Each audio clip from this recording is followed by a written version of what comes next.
Kalvakuntla Kavitha, daughter of Kalvakuntla Chandrashekar Rao, sister of Kalvakuntla Taraka Rama Rao. కవితకు ఇన్ని క్వాలిఫికేషన్లు, ఈ స్థాయిలో బ్యాక్గ్రౌండ్ ఉన్నా ఆమెకు అదే స్థాయిలో వ్యక్తిగత ఇమేజ్ కూడా ఉంది. తెలంగాణ జాగృతితో తెరమీదకొచ్చి టీఆర్ఎస్లో కీలకమై తరువాత ఎంపీగా పార్లమెంటులో టీఆర్ఎస్ గలం వినిపించిన చరిత్ర కూడా ఉంది. మొన్నటి లోక్సభ ఎన్నికల్లో నిజామాబాద్ నుంచి మరోసారి ఎంపీగా పోటీ చేసి ఓడిపోయిన కవిత ఇప్పుడు తిరిగి టీఆర్ఎస్లో కీలకం కాబోతోందనే చర్చ నడుస్తుంది. కూతుర్ని కేసీఆర్ తన కేబినెట్లోకి తీసుకుంటారని చర్చ నడుస్తుంటే, ఇదే సమయంలో కవితకు రాజ్యసభ పదవిస్తారనే చర్చ కూడా నడుస్తుంది. మరోవైపు కవిత పార్టీలో కీలకం కాబోతుందంటున్న వారు ఉన్నారు. ఇంతకీ కవితకు టీఆర్ఎస్లో ఎలాంటి పదవి దక్కబోతుంది? కూతురికి కేసీఆర్ ఎలాంటి పదవి ఇవ్వబోతున్నారు? కవిత మరోసారి ఢిల్లీలో అడుగు పెట్టబోతుందా, లేకుంటే తెలంగాణ గల్లీలో సైతం పార్టీ బలోపేతంలో భాగస్వామ్యం కానున్నారా? ప్రస్తుతం టీఆర్ఎస్ శ్రేణుల్లో సీరియస్గా చర్చనీయాంశమైన ప్రశ్నలివి.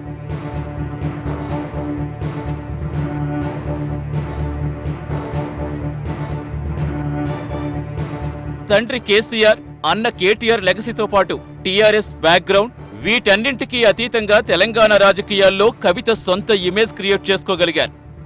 వారసురాలన్న ఇమేజ్ను పక్కన పెట్టి వాయిస్ ఉన్న మహిళా నేతగా కవిత తెలంగాణ రాజకీయాల్లో ఎమర్జ్ అయ్యారు.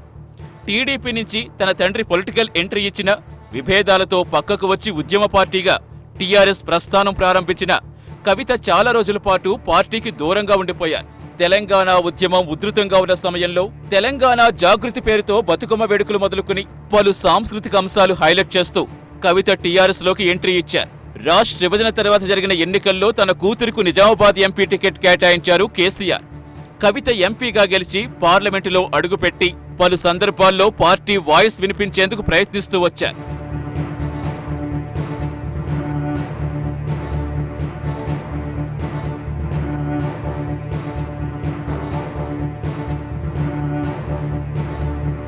ఇక తెలంగాణ ముందస్తు ఎన్నికల్లో మరోసారి సీఎంగా ఎన్నికైన కేసీఆర్ లోక్సభ ఎన్నికల్లో మరోసారి తన కూతురు కవితకు నిజామాబాద్ టికెట్ కేటాయించారు. కానీ బీజేపీ అభ్యర్థి ధర్మపురి అరవింద్ చేతిలో కవిత ఓడిపోయారు. పసుపు, ఎర్రజొన్న రైతులు కవితకు పోటీగా నామినేషన్లు వేయటం, టీఆర్ఎస్ పెద్దలు బుజ్జగించిన వీళ్లు దారికి రాకపోవటం, భారీ స్థాయిలో కవిత ఓట్లు చేల్చటం ఆమెకు మైనస్ అయ్యింది. ఇక బీజేపీ అభ్యర్థి అరవింద్ గ్రౌండ్ లెవెల్లో పనిచేసిన తీరుతో కూడా ఆయనకు ప్రజల ఆమోదం లభించిందనే చర్చ నడిచింది. సొంత పార్టీలోనే రాజ్యసభ సభ్యుడిగా ఉన్న డిఎస్తో విభేదాలు కవిత ఓటమికి మరో కారణమనేవారు ఉన్నారు. ఇక ఇదే అంశం ప్రతిపక్షాలకు ఆయుధంగా కూడా మారింది. ప్రత్యేకించి బీజేపీ నేతలు కేసీఆర్ను టార్గెట్ చేయాల్సి వచ్చినప్పుడల్లా కవిత ఓటమిని హైలైట్ చేస్తూ వస్తున్నారు. కారణాలు ఏమైనా గానీ లోక్సభ ఎన్నికల్లో ఓటమి తరువాత కవిత పూర్తిగా సైలెంట్ అయిపోయారు. దాదాపు పార్టీ కార్యక్రమాల్లో కూడా ఇన్యాక్టివ్గా ఉన్నారనే చెప్పాలి.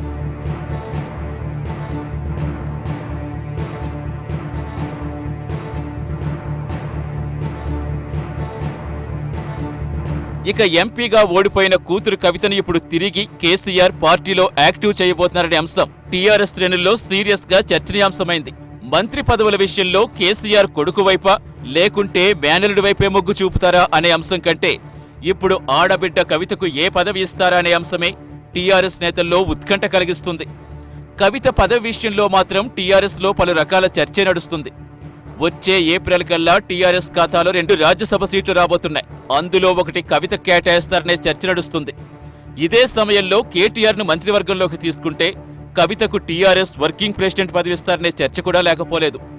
మరోవైపు రాజ్యసభతో పాటుగా టీఆర్ఎస్ వర్కింగ్ ప్రెసిడెంట్ పదవిస్తే ఒకేసారి 2 పదవులకు ఎలా న్యాయం చేస్తారనే అనుమానాలు కూడా పార్టీ శ్రేణుల్లో ఉన్నాయి.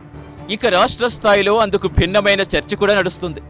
కవితకు ఎమ్మెల్సీ ఇచ్చి ఆమెను కేబినెట్లోకి తీసుకుంటారనే ప్రచారం కూడా ఉంది. కానీ ఈ అంశంపై పార్టీ సీనియర్లోనే భిన్నాభిప్రాయాలు ఉన్నాయి.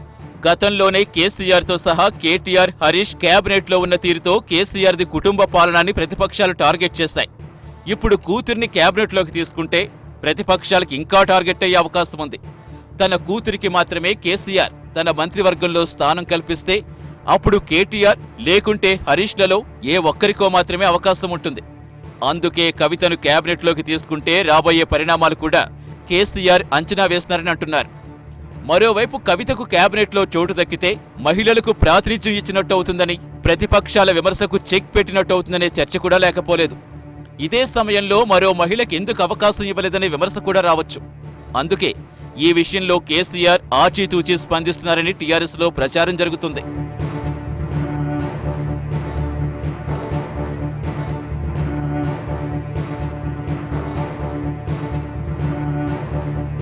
తన బిడ్డ పదవి గురించి అటు మీడియాలో, ఇటు సోషల్ మీడియాలో, మరోవైపు పార్టీలో ఇంత చర్చ నడుస్తున్నా కేసీఆర్ మాత్రం కవితకు రాజ్యసభ ఇచ్చేందుకే మొగ్గు చూపుతున్నారని మెజార్టీ వర్గం వాదిస్తోంది.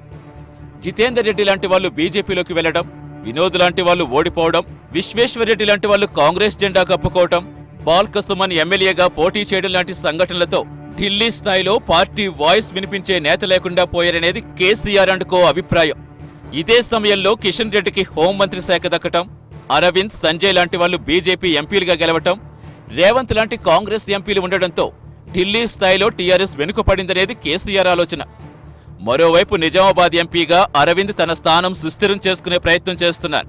అందుకే వీటన్నింటినీ ఆలోచనలో పెట్టుకుని కేసీఆర్ కూతురికి రాజ్యసభ ఇచ్చేందుకే ఆసక్తిగా ఉన్నారనేది టీఆర్ఎస్ పెద్దల అభిప్రాయం.